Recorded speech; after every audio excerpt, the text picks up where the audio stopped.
Eh, salut les toqués, chapelet toqué en ligne, on se retrouve avec la suite de la collection. Ouais, on va commencer avec une grosse boîte. Vous voyez, le coffret Kill Bill, volume 1 et 2. Carrément, superbe coffret. Je vais vous présenter ça. Je ne vous l'avais pas trop présenté, je crois, quand je l'avais eu. On a la liste finale avec Bill en 5. On a, pour commencer, un superbe artbook avec notamment plusieurs photos d'exploitation du film. Très très belle qualité. Voilà. On a une scène de combat.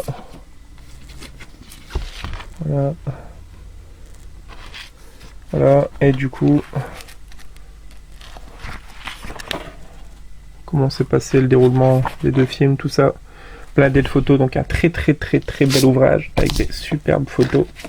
Ça change un petit peu des cartes postales qu'on peut avoir dans différentes éditions. Là, pour le coup, c'est vraiment des magnifiques photos d'exploitation. Et on a en plus dedans, bien évidemment, le coffret DVD collector avec les deux volumes, double DVD chacun. Je vais pas vous ouvrir, hein, vous l'avez déjà vu. Et le coffret avec les deux BO. Ça, c'est très cool également. Donc voilà, on se retrouve tout de suite pour la suite. Et du coup, on va attaquer sans plus tarder avec les 3 petites étagères comme ça. Donc avec un premier qui ferait bien de rejoindre les Tarantino, donc une production de Tarantino, donc sans froid, hein, qui est vraiment dans son univers. Hop, bon, je vais pas forcément m'arrêter sur tous les films, mais là, Trollhunter qui vaut le coup aussi, qui est un espèce de fan footage à la chasse aux trolls, très bien fait, très sympathique. On a Storage 24 qui est un film de créature, on a Blood Camp qui est connu, on a Inside qui est le remake américain du à l'intérieur de Maury et Bustillo. On a Autumn qui est un film d'invasion zombie, Traque sauvage, Les messagers origines du mal, je vous ai déjà présenté le premier, Harcelé qui est voilà, un film assez commun, une nana qui est harcelée via internet avec Ashley Benson, voilà, c'est sympathique. On a 30 jours de nuit, jour sombre, donc c'est la suite. On a Death Wish, donc le remake avec Bruce Willis, version Eli Roth de Justicier dans la ville avec Charles Bronson. Voilà, on a J'aurai leur peau, qui est un Masters of Horror. On a Virus Cannibal, qui est un vrai nanar. On a Classe 84, que je vous ai déjà présenté, donc j'ai en double.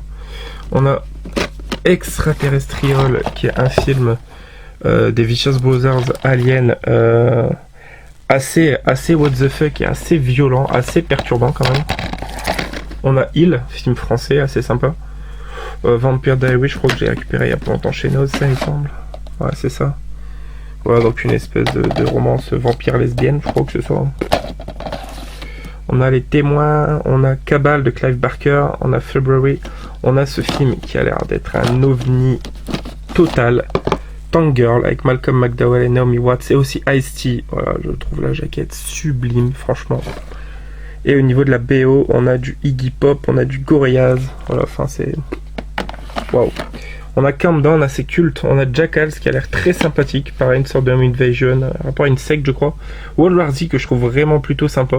Épisode 50, film de fantôme assez cool. Climax qui n'a absolument rien à voir avec le Gaspard Noé qui est édité chez Artus Films, qui est un film de massacre assez perturbant. On a Les Enfants d'Abraham qui est une espèce de film avec une secte un peu biblique quoi. On a Hitcher le remake que bah du coup j'ai en double. On a Aux frontières de l'aube qui est assez recherché et assez dur à trouver. De Catherine Bigelow, très bon film de vampire également, franchement cultissime. On a Mandy que j'ai toujours pas vu avec un Nicolas Cage qui a l'air bien barré.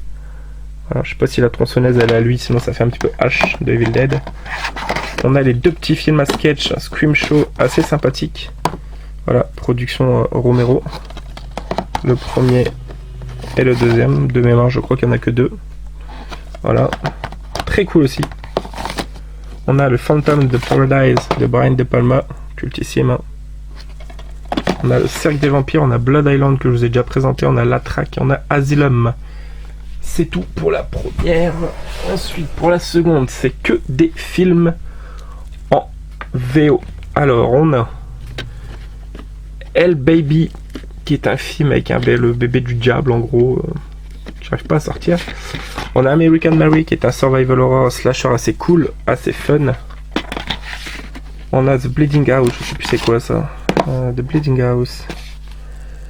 Une espèce de maison hantée, voilà, Haunted Hour. Voilà, on a Don't Look in the Basement, qui est un film assez culte. Ne regarde pas dans la cave. On a Trick or Treat, très très culte pour le coup. On a Spit of Your Grave, Day of the Woman, voilà.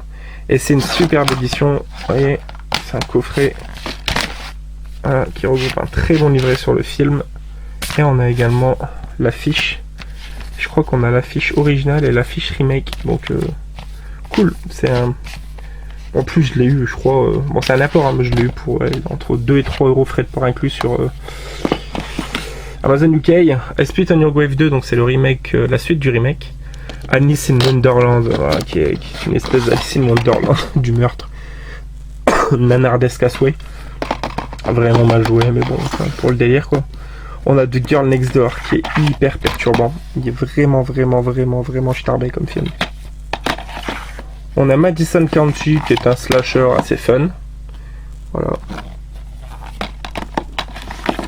On a Dog House qui est pareil, un slasher survival assez fandard avec Danny Dyer et Noel Clarke. Voilà. On n'a toujours pas vu le second film du mec qui a fait, ou de la fille qui a fait, je sais plus, Loved Ones, donc Devil's Candy, qui a l'air vraiment excellent. Just Before Dawn, qui est un slasher aussi, de Fostering, film de possession, je crois, Even Lambs Have Teeth. Alors celui-ci, je vous le conseille très fortement. Donc, Bereavement également, un excellent film de torture porn, de capture, qui est très bon avec Alexandra Daddario. Mais franchement, celui-ci, dans le genre Rape and Revenge, il est génialissime, fun as way. Voilà, Bereavement, il revient ici. On a Rupture, que je vous ai présenté, que j'ai chopé en français, donc voilà, je l'ai 2 fois. On a Dead Girl, qui est assez barré. Un groupe de 2 potes qui tombent dans une espèce de machin désaffecté. Un cadavre d'une femme. Ils vont la violer, ils vont s'apercevoir qu'au final, elle n'est pas morte. On a Death Factory, qui est un Uncut Movies, mais c'est pas la version Uncut, mais qui a un autre nom, je sais plus l'autre nom. Qui est voilà, une espèce d'usine désaffectée avec plein de tueurs. C'est assez sympathique. On a Grabbers, qui est un film vachement cool. Voilà, avec des créatures à tentacules, un film un petit peu de sorte d'invasion extraterrestre, quoi, mais c'est plus une comédie. On a le Rabbit, donc Rage, de David Cronenberg, que je vous présenterai prochainement, que j'ai dans un autre coffret. Je sais pas où il est d'ailleurs, je sais pas où il est. Voilà, on a Girl House. Girl House, voilà, pareil, hein, c'est un... Qu'est-ce que c'est déjà celui-ci? Je crois que c'est un mec qui surveille des nanas en cam, qui va en trouver une, je crois que c'est un truc comme ça. Body to Dust, je sais plus c'est quoi celui-ci. Ouais, pareil, une espèce de slasher, survival horror, je pense. On a Monica One Way to Die, donc pareil, ça c'est un Rape and Revenge assez fun. C'est le réalisateur d'ailleurs de I Spit on Your Grave. On a Cooties avec Elijah Wood qui est très fun aussi. Assez nanardesque, un peu parodique avec des zombies. Il y a Lewanel aussi, donc j'aime beaucoup. Voilà, c'est un très bon film. Cooties. Et on a le cultissime The House on Sorority Row. Voilà, donc l'original, bien évidemment, de Sorority Row.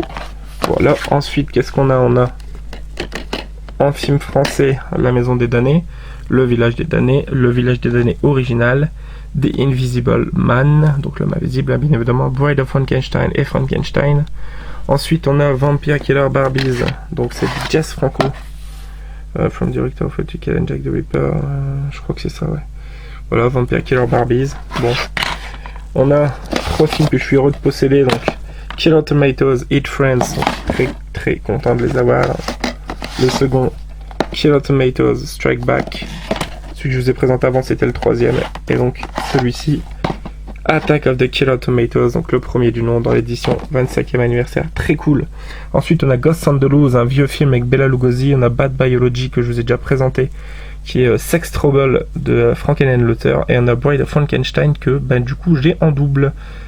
Voilà, alors on va ranger les tomates. Il range ses tomates. Hop. Et du coup, pour terminer, la 3e petite étagère. Hop, on va tirer ça comme ça. On a Blue Gnome qui est un nanar assez fauché. On a The Secret de Pascal Logier que j'ai vraiment du mal à apprécier. Hein. J'ai du mal avec ce film. On a Stendhal Syndrome qui est un Dario Argento assez bizarre. On a Théâtre Bizarre qui est totalement bizarre. Hein. Une espèce de film à sketch grand guignolesque. Très fandard. Franchement, il y a du très bon dans le film. Il y a des excellentes idées. Je vous le conseille. On a Anatomie 1 et 2 qui sont assez sympathiques. On a Heartstopper avec Robert Englund. On a Explorers, je crois que c'est de Joe Dante, réalisé par Joe Dante, voilà, bien évidemment, avec River Phoenix et Ethan Hawke, qui est un très bon film des années 80. On a Rise, qui est un film de vampire, je crois. On a Headspace, qui est une espèce de créature de l'espace. The Cellar, avec une cave, si je dis pas de bêtises, avec des fantômes. Orca, qui est assez culte, avant Les Dents de la Mer. Voilà, avec Charlotte Rampling, Richard Harris, voilà. Orca. On a l'excellentissime de Guillermo del Toro, Mimic. Franchement, si vous n'avez pas vu ce film, je vous le conseille. Avec Josh Brolin, notamment.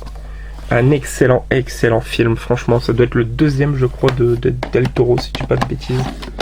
Après Chronos. Bon, on a la suite qui est moins bonne, mais qui est assez sympathique. Et on a le 3 que j'ai toujours pas, qui est assez oubliable.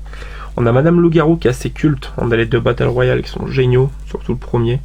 American Psycho, voilà, qui est cultissime, hein, franchement. Black Sheep avec des moutons zombies, quoi, des moutons avec un virus, assez fun.